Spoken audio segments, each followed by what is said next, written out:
اعوذ باللہ من الشیطان الرجیم سورہ حامیم السجدہ آیت نمبر 26 بسم اللہ الرحمن الرحیم وقال الذین کفروا اور کافر لوگوں نے کہا لا تسمعوا لهذا القرآن اس قرآن کو مت سنو والغوا فیہ اور اس میں شور کرو لعلکم تغلبون تاکہ تم غالب رہو فَلَنُذِيقَنَّ الَّذِينَ كَفَرُوا عَذَابًا شَدِيدًا بس یقیناً ہم ان لوگوں کو جنہوں نے کفر کیا ضرور بہت سخت عذاب چکھائیں گے وَلَنَجْزِيَنَّهُمْ أَسْوَأَ الَّذِي كَانُوا يَعْمَلُونَ اور یقیناً ہم انہیں ان بدترین اعمال کا بدلہ ضرور دیں گے جو وہ کیا کرتے تھے ذَلِكَ جَزَاءُ أَعْدَاءِ اللَّهِ النَّارِ یہ اللہ کے دشمنوں کی جزا آگ ہی ہے لہم فیہا دار الخلد انہی کے لیے اس میں ہمیشہ رہنے کا گھر ہے جزاء بما کانوا بآیاتنا یجحدون اس کی جزا کے لیے جو وہ ہماری آیات کا انکار کیا کرتے تھے وقال الذین کفروا اور وہ لوگ جنہوں نے کفر کیا کہیں گے ربنا ارنا الذین ربنا اے ہمارے رب ارنا ہمیں دکھا الذین اضلانا من الجن والانس وہ جنہوں نے جنوں اور انسانوں میں سے ہمیں گمراہ کیا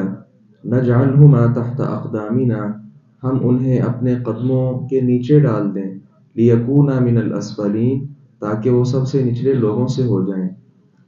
کفار کی روش اللہ رب العزت نے ان آیات میں بیان کی کہ وہ قرآن کریم کی چونکہ تاثیر سے واقف تھے کہ جو آدمی عناد کے بغیر کسی بھی قسم کی دشمنی کے بغیر بالکل قرآن کو ہر قسم کی تعصب کی اینک اتار کر پڑھتا ہے سنتا ہے تو اس قرآن کی اتنی تاثیر ہے کہ یہ اس کے اندر گھر کر جاتا ہے اس لیے انہوں نے فیصلہ یہ کیا کہ اس قرآن کو سننا ہی نہیں چاہیے کیونکہ جو سنے گا اس قرآن کو قبول بھی کر لے گا لہذا اس کو سننا ہی نہیں چاہیے اور جیسے ہی قرآن پڑھا جاتا وہ اس کے اندر شور کرتے اور بعض آیات سے اور ان کی تفسیر سے معلوم ہوتا ہے کہ ڈھول بجانا شروع کر دیتے اور ایسے کے کاموں میں مگن ہو جاتے تاکہ خود بھی نہ سنا جائے اور کوئی اور بھی نہ سنے تو اللہ رب العزت نے فرمایا کہ جو بہت بری حرکت وہ کر رہے تھے دنیا میں اس کا بہت ہی زیادہ سخت عذاب ان کو دیا جائے گا ویسے تو کافروں کے بہت گناہ ہیں چوری ہے زنا ہے اور بہت بڑے بڑے گناہ ہیں لیکن جو شرک ہے اور قرآن کی مخالفت ہے توحید کا انکار ہے یہ سب سے بڑا ان کا گناہ ہوگا اس جیسی سزا اور کسی گناہ کی کم ہی ہوگی اس وقت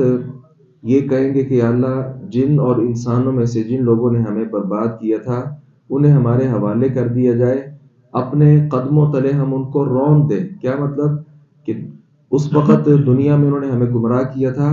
تو آج چونکہ ہم پر یہ عذاب پکا ہو چکا ہے ثابت ہو چکا ہے جہنم کے اندر جا کر وہ یہ بات کہیں گے کہ اب انہیں ہمارے حوالے کیا جائے تاکہ ہم خوب ان کے ساتھ نمٹیں لیکن یہ بات ہمارے لیے بالکل واضح ہے کہ یہ جو کافروں کی آپس میں دوستیاں ہیں یہ جہنم میں جا کر کیا بن جائیں گی دشمنیاں بن جائیں گی